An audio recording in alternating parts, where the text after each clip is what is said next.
Good morning, everybody. It's Wednesday, the 29th of October. Ben Buckner and Dan Bosse back with you talking about what's going on at the Chicago Board of Trade and world grain markets here today. Of course, the focus is still squarely on what's happening in South Korea. President Trump and President Xi will be meeting late this evening. We would imagine somewhere between 7 and 12 o'clock tonight, Chicago time. In terms of what they'll be discussing is going to be, of course, the trade deal. Now, rumors around this morning have China buying no more than 10 million tons or upwards of 10 million tons of U.S. soybeans. That's one of the rumors. The other rumor going around is that because the Trump administration would only drop its fentanyl tariff by half, 20 to 10, the Chinese will only drop their, of course, import tariff on soybeans by half, going to 10%. If that's the case, that means only Sinograin will be able to import U.S. soybeans, and that would not be a good look to the whole thing. So overall, again, China did buy, we believe, a couple cargoes, 2 to 3 cargoes off the PNW. We reported that yesterday in our newsletter last night. But as we look at it today, the news tends to lean bearish on what China will do. And amid that, along with the big farm selling that occurred in corn and soybeans in the last couple of days, it leaves the market rather flat-footed. I would mention to everybody, and this is probably the big longer-term story of soybeans when you think about it, Brazilian soybeans, Brazilian soy meal, Brazilian oil, Argentinian meal and oil, also the same, are cheaper than the United States from here looking forward as far as you can see. Now, that will take us into the end of the summer. But just think of this. It used to be that the United States had this export window every year between September and January to get stuff out the door. Brazil and Argentina are now competing with us in that time frame. Just tells you about the size and substance of what's happening in Brazil in terms of oilseeds and grains and how they become such a big player. I think after the China deal, Ben and I both agree it's going to be all about Brazil, and Ben will talk about that a little bit. But as you think about the markets longer term, Brazil is cheaper. In fact, $40 a ton cheaper on meal than the United States. If it wasn't for tariffs, we could bring Brazilian meal into the United States and make money. Take us forward, Ben, what you're thinking. Yeah, so in the next, let's call it the rest of the week, it is all about China. What will they do? What are the details? Do they come back for more cargoes? What do they buy in December, maybe January? So we acknowledge that, and it's hard to prove or disprove anything, at least until probably tomorrow morning. We'll have some more information on kind of what happens moving forward for the next 6 or 8 weeks or something. There is upside. We have to acknowledge this is all kind of geopolitical headline risk, but I still think genuinely these are rallies to be rewarded. And so I wanted to kind of explain why that is. So here we are. We've breached the upper end of the 15-month range. That we'll see how we kind of close the week. Let's call it testing the upper end of this range we've seen for the last over 1 year. What do you do with this? And I think, to your point, it's all kind of South American weather ultimately in the end. And so wanted to communicate, if we're looking at the uncertainty we encountered, let's say second half of 2020, when it was different, but it was still all about China. And what did they do? And kind of embarked on this incredible bull market for the next couple of years. That I just wanted to, again, communicate, was that part of China's hog herd rebuilding? And then, most importantly, what followed the end of 2020 was a series of major droughts in South America and the Black Sea in Europe, and kind of yield stagnation in the United States. So it was equally a supply issue then. So again, to Dan's point, we look past the details of U.S. trade policy. I think it was all about weather once again.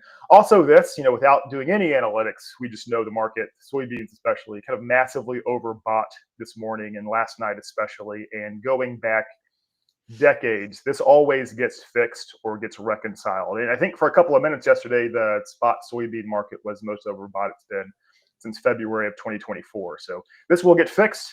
I think maybe we can kind of delay this, maybe if there is some positive news, overnight and into tomorrow. But just be careful of being long of soybeans as we do get into some geopolitical volatility and as the market's overbought. So again, I think that's the simplest way to look at this in terms of new cash sales. Also, to Dan's point, world FOB relationships, let us assume that tariffs do not exist. Let's take a look at price relationships, and the U.S. does compete for very, very short-term delivery, but yeah, starting kind of January 1st, it does look like Brazilian soybeans are offered at or below the U.S. on a FOB basis. Discount does get to about $30 or $40 a ton as you get into March, and so the runway is what it is. If there's not special treatment from one side or the other, it does seem like the world soybean importer is going to go to Brazil because there's going to be a lot of the stuff. Again, we'll revisit yields in 6 weeks or so, but we know a lot of the soybeans in Brazil are going to be harvested second half of January. There's going to be a surplus available by then, so that those beans are going to have to go somewhere. So nothing really looks unremarkable or remarkable in terms of global FOB soybean price relationships moving forward. We also kind of think about Chinese soy stocks. This is very fluid; it can change pretty rapidly. But because they've bought so much from South America, Uruguay included, stocks in China today quantifiably pretty robust. Over 8 million tons compared to about 7.7 million tons a year ago in the latter part of October. So, does this play any role in what China does for the next 30 days or something? So again, just thinking about for the producer, genuinely think it's rewarding rallies from here, even at current market. And long term, I think what we will focus on really exclusively is going to be weather in Brazil, of course, but weather in southern Brazil specifically. And we know that Mato Grosso kind of is adjacent to the rainforest biome. There's going to be a lot more soybeans planted this year in states like Rondônia, Tocantins. Those states also abut the rainforest biome. So it's going to rain. Climate patterns there are pretty rigid. So we're not really concerned about weather patterns or yield in northern Brazil. But as you can see here, if we look at Brazilian soybean yields by state, it has been the far south that it's been a lot more chaotic, especially the last several years, because we've dealt with these strings of pretty intense La Nina events. So if we know tropical showers kind of locked in northern Brazil, it's all about southern Brazil. If they avoid drought, I think the USDA and others, probably have to increase soybean production in Brazil 2, 4, 5 million tons. So we focus on Rio Grande do Sul weather almost exclusively starting November 15th, I think.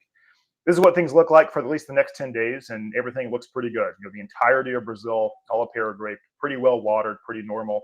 But again, what surprised me the whole time is that despite technically a very weak La Nina, which typically is promoting dryness in Argentina and far southern Brazil, we haven't seen sustained dryness. And in fact, there's really been no dryness to speak of in Argentina at all. And if the 10-day forecast is correct, the forecasts do agree pretty well. Another 1 or 2 inches of rain in the key parts of Argentina's corn belt. So what I've highlighted here is about 85 or 90% of producing areas in both countries. The southern half of this circle is similar, I think, to the Iowa, Illinois of Argentina. So if they do get that 1 or 2 inches of rain, at what point can we talk about La Nina Argentine dryness? Is it the end of November, the middle of December? We're just kind of delaying, I think, any concerns in South America. So that, I think, is kind of the core of the issue.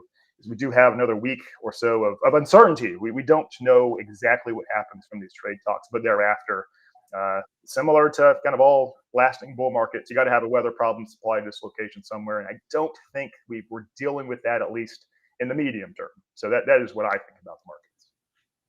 All right, Ben, good rundown. I think the case here is it's a sell the fat kind of day. As long as Brazil is cheaper on beans delivered into China for the foreseeable future, it's going to be hard for the U.S. to really conjure up big sales and big purchases by the Chinese. Have a great day. We'll be back tomorrow. Everyone safe trading, and we'll look to news here this evening on Trump and Z and what happens for American agriculture. Bye-bye, everybody.